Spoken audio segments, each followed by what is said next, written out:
We're live. Well done, man. Thank you, Patto. That was a really impressive run at so soon after that 24-hour track race too. Yeah, probably my downfall, I think, in the end. We talked earlier about how there's a big mental game out there, and maybe I didn't come well equipped to this event for that.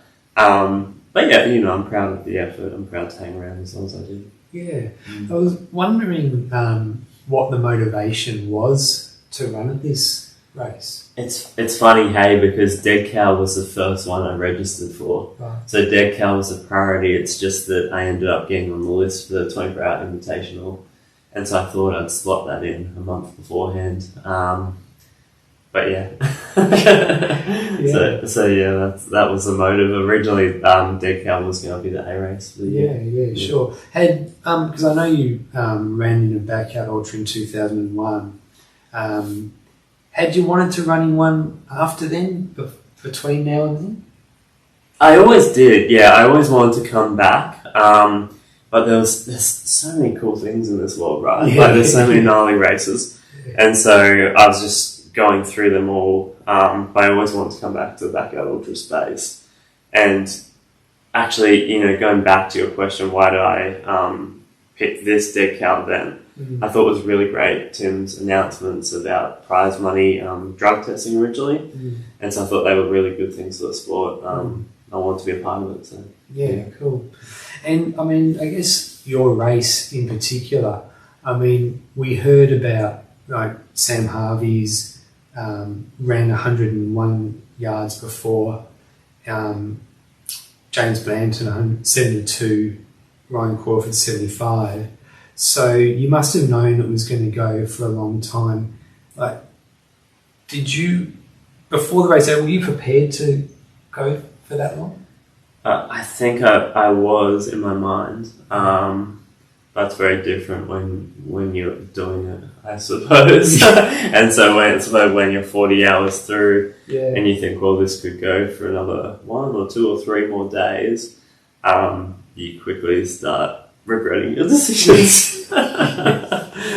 And what type of strategy did you have? Did you plan each loop? Like a lot of runners, they'll like meticulously plan each loop, what they're going to eat, the pace of their loops. Did you get into that type of thing, or did you just more by feel?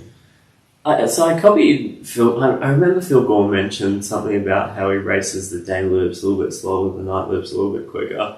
I thought that's a great plan, and then I ended up accidentally doing that opposite, so that didn't really work well. Yeah. But I do keep like a 24-hour schedule, and that usually goes out the window too. Like, well, I'm going to eat every hour.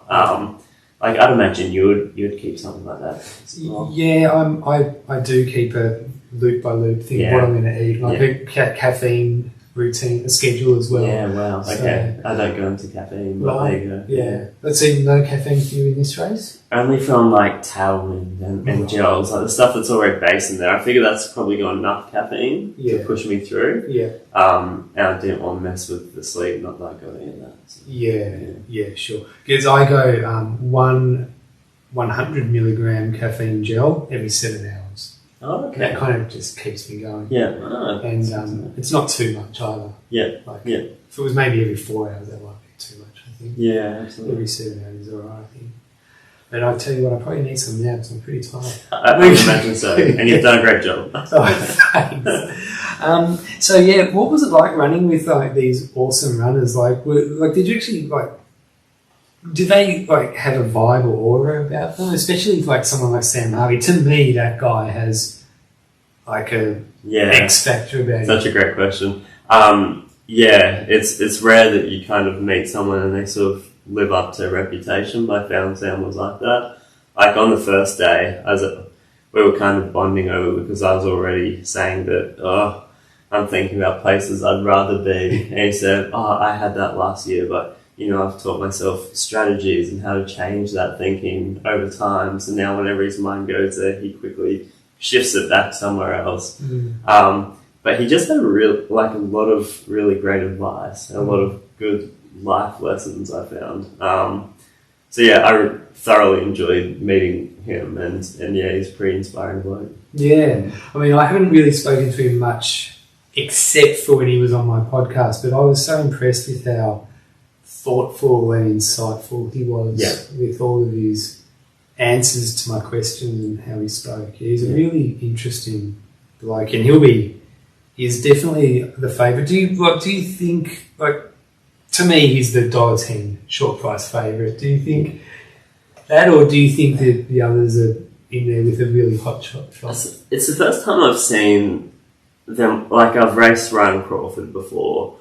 I'm not sure with Sam if he's got a shuffle to him anyways. Like, you might know his stride more than me, but I found like maybe his stride was a little bit off, and so I'm wondering if he's potentially carrying an injury and making it go unknown. That's the only reason why I would see Sam not winning this race. But, Crawford and Jiminy, they're working together really well, so we'll see what happens there. Yeah, and when you say they're working well, like, I know they're nearby with their marquees, like a close location, but we're not seeing them out on the course. So are they running together on the course? Yeah, they're. Oh, that's good. Yeah, for probably the last 12 hours. Right. So, yeah, awesome. And so now you've done Dead Cow Gully, you've had a really good result, 40 yards. Where do you think your backyard ultra future is? I think I'll be back. I prefer it not to end like this, so I think I will be back, but I just have to be the right event, I would say. But maybe the Australian Masters next year. Maybe Dead Cow in 2026. Are you a Queenslander? Yeah. Yeah, and maybe not less than a month after 24 hours. Probably not. Yeah. Awesome. Well, look, thanks for coming on. Lovely to meet you. Yeah, great to meet you. And you were the runner I was most looking forward to watching. Oh, cool. Yeah, I appreciate that. I really enjoyed it. I really liked the way you started all the loops strong, and you look just so effortless with the way you run. Yeah. Has anyone said that to you before? Yeah, I have. I can hold a good stride under fatigue. Yeah, awesome. And have you always been a runner? No, last three or 4 years I've taken it pretty serious. But usually that's just sporty as a kid growing up, spent a lot of time outdoors. Yeah, awesome. Well, I'm sure you're pretty tired. Yeah, so. I'll hit that. No worries. Are you sticking around? I'll stay in a 10 and I'll see what the results look like tomorrow. Yeah, awesome. No worries. Thanks, awesome. Blaine. Thank you, Patto. Cheers.